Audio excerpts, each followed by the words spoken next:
Bienvenue sur notre chaîne. Nous publions des extraits vidéo pour vous aider à choisir celui qui vous plaît.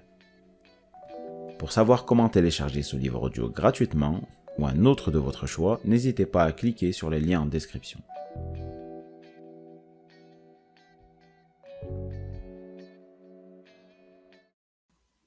La poutre s'effondra et provoqua le rire des diables. Le bois râlait, le bâtiment gémissait de part en part et ne tarderait pas à se recroqueviller sur elle comme une main carbonisée. Il fallait en finir. Abigail pompa fort sur le filtre et fit rougeoyer l'extrémité du tabac. L'approcha de son poignet et trouva une petite place entre marques d'aiguilles et brûlures précédentes.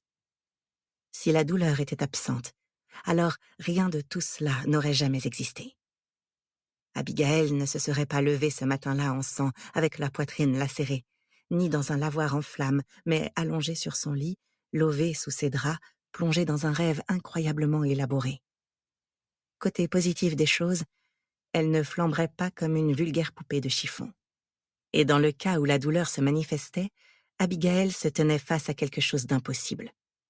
Un paradoxe lié à son accident de voiture et au sombre secret que cachait son père. Alors, lavoir en flammes ou rêve d'un lavoir en flammes? Tandis que le feu agile s'exhibait autour d'elle, elle inspira, ferma les yeux et, comme elle l'avait déjà fait à 5 reprises ces derniers jours, écrasa le bout incandescent sur son bras. 6 décembre 2014, l'accident. 25 juin 2015, le lavoir en flammes. Chapitre 1. 15 juin 2015. 10 jours plus tôt, journal des rêves d'Abigail Durnan. Rêve numéro 297, le 15 juin 2015. Mon père me disait toujours qu'il y a 2 façons de regarder une palette de bois. La première, comme une palette de bois. La seconde, comme la résultante du génie des narcotrafiquants. Ce que le cerveau perçoit comme cet objet bien identifié pour le transport se trouve être 10 kilos de cocaïne auxquels de brillants chimistes ont donné l'odeur, l'apparence et le toucher d'une palette de bois. C'est ce qui rend le trafic de drogue aussi difficile à enrayer. Insufflé dans les objets qui nous entourent, tellement courants et évidents, on finit par ne plus la voir. J'aurais pourtant aimé dire à mon père que le cerveau humain est bien plus fourbe dans le domaine des rêves que dans celui du trafic de drogue. En effet, il nous pousse à croire que le rêve est la réalité, même lorsqu'on est poursuivi par un dinosaure. Durant le sommeil, le cerveau se piège lui-même en permanence. Il essaie de déjouer tous les stratagèmes du rêveur le plus cartésien. Einstein, tout comme Newton ou Descartes, ont un jour cru pouvoir se jeter d'une falaise et voler. Et ils l'ont fait. Pour la plupart des gens, le rêve s'arrête au réveil. Mais pour moi, distinguer le rêve de la réalité est devenu chaque jour plus compliqué. Car ces derniers temps, même éveillée, je dois sans cesse m'assurer que je ne rêve pas. Être bien certaine que ce que mes yeux voient, ce que mes oreilles entendent, est la réalité. Depuis que ça a empiré, j'ai toujours une aiguille sur moi. Et quand je me pose la question « est-ce que je rêve ou pas ?», je me plante la pointe de cette aiguille dans la peau. Je ne saigne jamais dans mes rêves. C'est quelque chose dont je me suis rendu compte il y a longtemps. C'est donc un peu comme une faille dans mon subconscient. Si je me pique et que je saigne, c'est que je suis dans la réalité et non en train de dormir.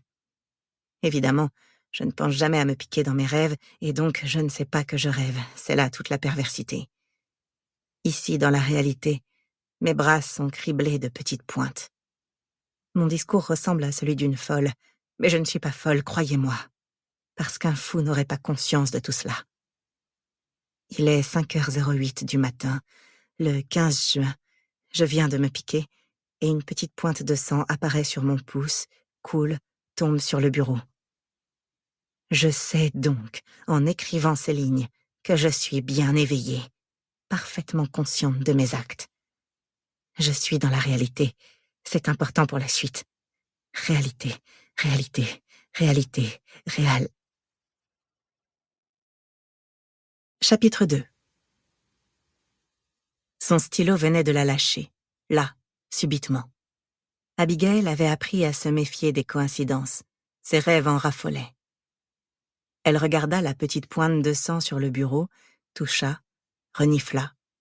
L'odeur cuivrée, cette texture, cette couleur. Impossible d'être encore dans un rêve.